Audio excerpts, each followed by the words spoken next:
Grammar Girl here. I'm Mignon Fogarty, and you can think of me as your friendly guide to the English language. Writing, history, rules, and cool stuff. Today, I have a segment about could care less and couldn't care less. And a fun Familect story. Let's get started. When people tell me their pet peeves, they often mention the phrase could care less. They claim it should be couldn't care less. It's illogical. If you could care less, you still care. Don't people get it, they say? Celebrities have even jumped on the cranky bandwagon. Both David Mitchell and John Cleese have made popular YouTube videos ranting about the illogical phrase could care less. Interestingly, both men are British comedians, and they're both complaining in particular about Americans who use the phrase. Are Americans really more likely to say they could care less? Well, it appears so. At least when you look at how often that phrase shows up in American books Google has scanned versus British books Google has scanned. It shows up a lot more often in American books. Now, that could mean that Americans use it more, or it could mean that British editors are more strict about changing could care less to couldn't care less. But the Oxford English Dictionary calls could care less a U.S. colloquial phrase. And the linguist Lynn Murphy, who blogs about the differences between British and American English, also notes that Americans say could care less far more often than the British. I think we're busted. Maybe we Americans are just more caring, so that even when we're annoyed, we reserve some caring just in case we want to use it later, but probably not. The phrase I couldn't care less started in Britain and made its way to the United States in the late 1940s.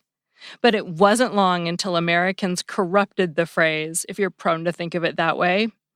The first example of could care less in the OED is from 1966, and it is indeed from an American newspaper. But it sounds like something a regular person either said or wrote, not a journalist.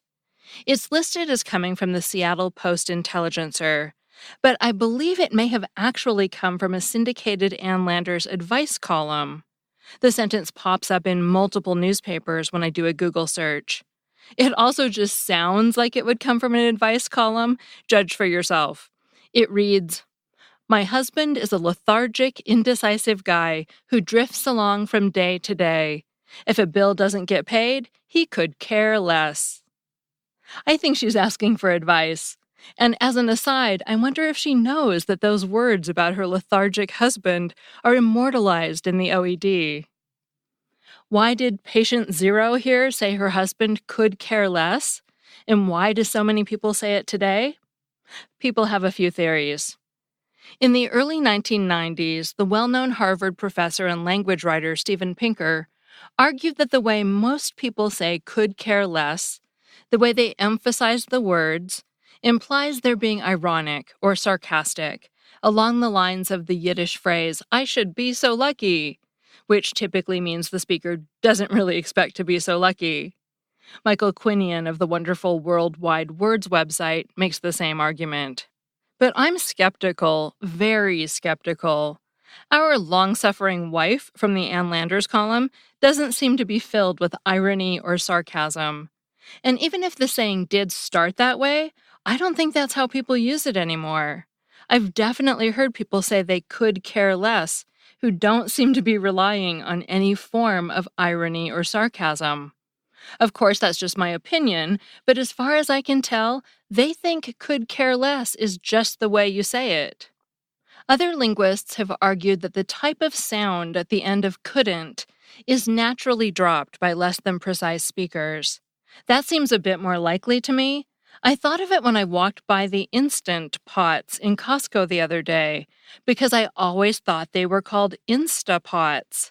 A lot of people seem to drop that NT sound at the end of instant, just like they do at the end of couldn't. And then once you hear a lot of people say Instapot or could care less, you might think that's the actual name or phrase. But regardless of the reason people say they could care less, it's one of the more common language peeves because of its illogical nature. To say you could care less means you have a bit of caring left, and that's not the meaning people seem to want to convey. Both Merriam-Webster and Dictionary.com have weighed in and say could care less and couldn't care less mean the same thing. Their reasoning is that both phrases are informal, English is often illogical, and people use the two phrases in the same way. Could care less has come to mean the same thing as couldn't care less. Nevertheless, if you want to avoid annoying people, it's better to stick with couldn't care less. Take it from someone who's heard a lot of people complain about it. Before we get to the Familect story, I want to remind you about my Better Writing course at LinkedIn Learning. It's 17 short videos on basic writing topics like active voice, commas, and bulleted lists. The feedback has been great, and there's a good chance you'll be able to get it free through your university or county library or your corporate LinkedIn account. And you also get free access if you're a U.S. veteran, so check it out. That's Grammar Girl's Quick and Dirty Tips for Better Writing at LinkedIn Learning and lynda.com. Finally, I have a Familect story from Rafi. Hi, Mignon. This is Rafi from Tucson, and I'm calling in with a Familect story. I want to talk about when I was a kid and my mom came up with the word chakalaka. Chakalaka meant chocolate milk, and we used to refer to it all the time when I was growing up. When I was about 6, I went to a friend's house from school and asked for some chakalaka from their parents, and they had absolutely no idea what I was talking about. My mom used it so much that I had no idea chakalaka wasn't the actual word for chocolate milk. I came home furious, and for 2 years would never say chakalaka because I was so mad. But now whenever chocolate milk comes up, we still say chakalaka. Thank you, Mignon. Have a great day. Thanks, Rafi. I love that because it fits with a pattern I've commented on before of children actually thinking a family word is the real word that everyone else uses too, and then feeling really angry or betrayed when nobody knows what they mean. I'd never heard of that before, but since people started sending me stories, I've definitely heard it more than once. You are not alone.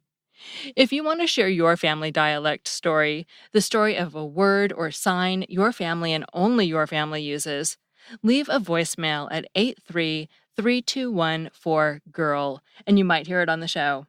And be sure to tell me the story behind it, because that's always the best part. I'm Mignon Fogarty, author of the New York Times bestseller, Grammar Girl's Quick and Dirty Tips for Better Writing. You can find me at the home of my podcast network, quickanddirtytips.com. Thank you to my producer, Nathan Sems, and that's all. Thanks for listening.